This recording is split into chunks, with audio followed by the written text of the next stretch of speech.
Hey y'all, it's Shayla, and today I just thought I would bring you along for an Azure Standard bulk foods haul. I didn't get a ton of stuff this time, but I will show you what I did get.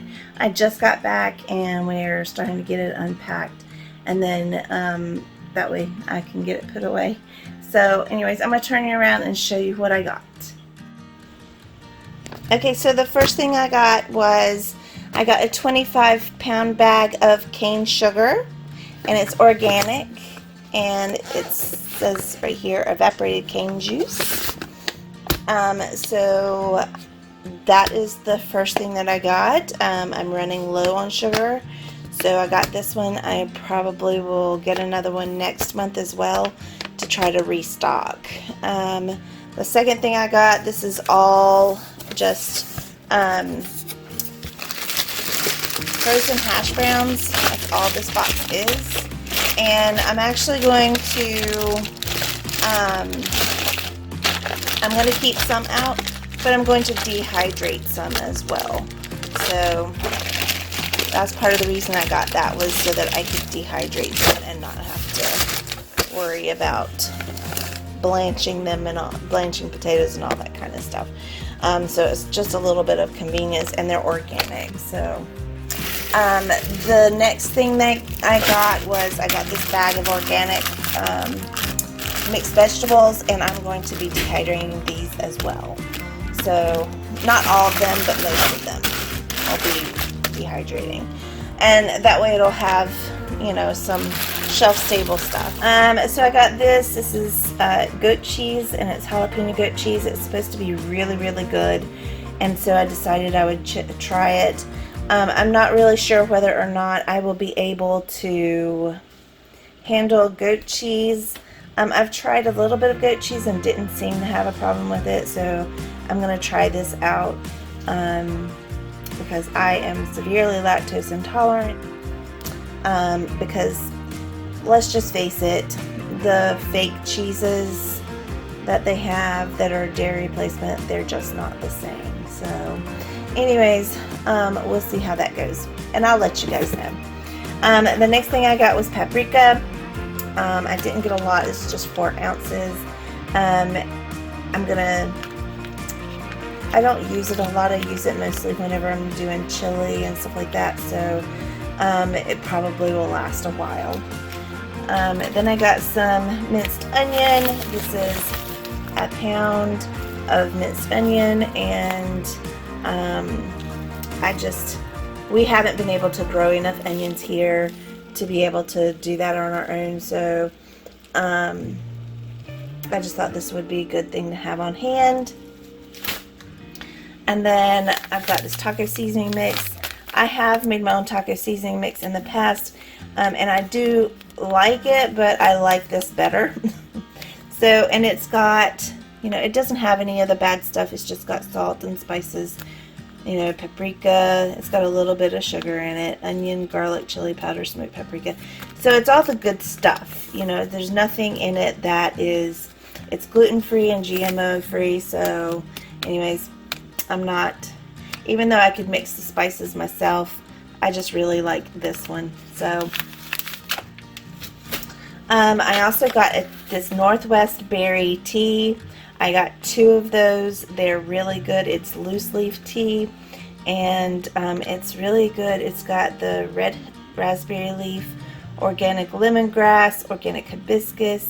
So it's all organic ingredients, and it's got hibiscus and elderberry and cranberries and orange peel, lemon peel, rose hips, and all of those also have vitamin C and a lot of really good benefits. So it's a very tasty tea as well. So those are one of the favorite teas that we have here. Then I got some more organic maple syrup. This is 32 ounces.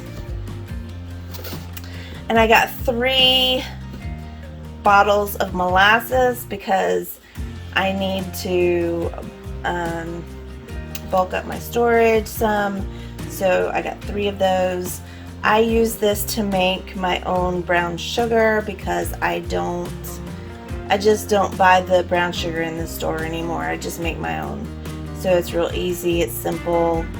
It's just a cup of sugar, and to each cup it's a tablespoon or more to your liking of the molasses. So it's real easy to make. I use my stand mixer to make it. So anyways, 3 of those. And then I got this pink Himalayan salt. I got the coarse crystal salt. I have the velvet, and it is really, I like it, except because it is so fun texture, you have to be careful with the amount of salt that you put on your stuff, because you can actually get more salt crystals into a teaspoon or whatever than you can the more coarse salt. So they didn't have anything in between coarse and the velvet that was available, so I got the coarse, and that's just to help bulk up, because I have 2 jars, well, 1.5 quarts of the velvet. So there's my velvet pink Himalayan salt.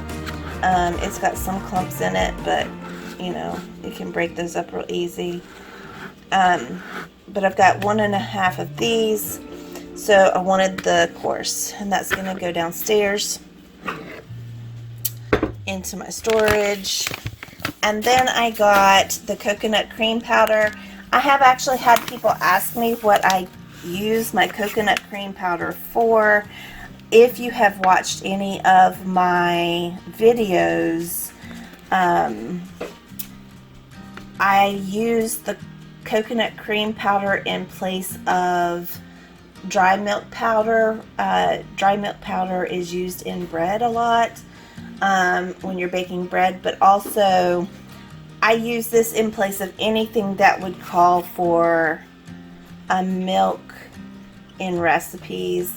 If I don't have any of my lactose-free milk on hand, I can use this and make up some milk. And they didn't actually have the coconut milk powder. I do like to have that on hand, but coconut cream powder, you can dilute it more so that it's a little bit more like the coconut milk instead of the coconut cream. I just think that this has a little bit more of a higher fat content. I may be wrong, but to me it just has more of a mouthfeel of a higher fat content than the milk powder does. But anyway, so anything that would call for milk powder, I use this instead of, because of my lactose intolerance. And so since I bake a lot of bread, it's pretty necessary for me to have some on hand so that I can eat the bread as well. That was it for my order. I told you guys it wasn't going to be a big order. I think it was $226, and that included the taxes and shipping costs. So it really was not bad for that amount of money. And that will help us with, you know, increasing our storage, because we have used quite a bit of our storage items over the winter, so we're trying to bulk those back up. So if you guys don't know about Azure Standard, I will leave a link below. It does help me in the long run if you use my link, but it doesn't, there's no extra cost to you. And then what you do basically is there's 2 options. You can either find a place that is close to you and have them ship it to that location. Basically, a lot of people order. It's sort of like a co-op type thing. A lot of people order and they all have it dropped off at this one location, and you divvy it up. Names are on the boxes, and so you know pretty much what's yours. it tells you the order has been placed and it has shipped. It tells you how many boxes or how many cases you have that have shipped. And so you go there and you are just ready to pick up your specific amount of cases, and it's got your name already on it anyways. So you can either do it that way. That only costs, it depends on how much you purchase and how many pounds you purchase, of how much your specific shipping costs. But it's significantly less if you purchase and use the co-op rather than having it shipped to your house. That is pretty expensive, and I probably wouldn't do it if I had to have it shipped to my house, unless it was something pretty light like the tea or something like that. But anything heavy, I would not have it shipped to my house, unless I just couldn't find it anywhere else, because you're paying a significant amount of shipping. I think it's worth it, and even if I had to, because I have to drive 45 minutes for mine, if I had to drive 2 hours, I would still think it was worth it. So anyways, thanks so much for spending time with me today, and we'll see you soon.